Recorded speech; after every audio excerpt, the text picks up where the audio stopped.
Ketvirtas uždavinukas. Reikia nustatyti funkcijos apibrėžimo ir reikšmių sritį, kai matome nubraižytą grafiką.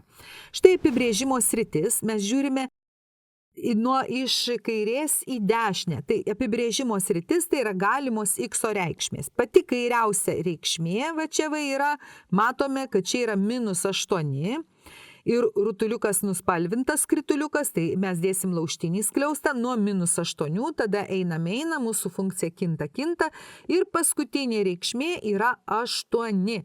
Reiškia, mūsų apibrėžimo sritis bus intervalas nuo -8 iki 8. Abu skrituliukai nuspalvinti, abu skliaustai laužti. Reikšmių sritį nustatydami mes žiūrime iš apačios į viršų. Pats žemiausias taškas yra štai čia. Ir jis lygus -7. Štai nuo žemiausio taško -7.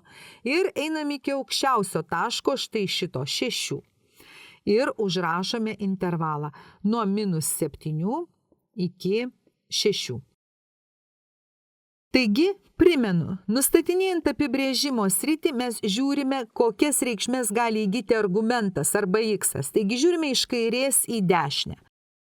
Nustatinėdami reikšmių sritį jau mes žiūrime, kokias reikšmės gali įgyti pati funkcija. Taigi žiūrime iš apačios į viršų, nuo žemiausio taško iki pačio aukščiausio. Ir būtinai atkreipiame dėmesį į skliaustelius. Kadangi mūsų, šitas skrituliukas yra užtušuotas, mūsų funkcija tokią reikšmę įgyja. Skliaustelis laužtas. Na, o čia mūsų funkcija taip pat įgyja reikšmę -7. Čia nėra pažymėta, kad būtų kažkokia skylutė ar kažkas, reiškia mūsų funkcija reikšmę -7 taip pat įgyja. Irgi skliaustelis laužtas.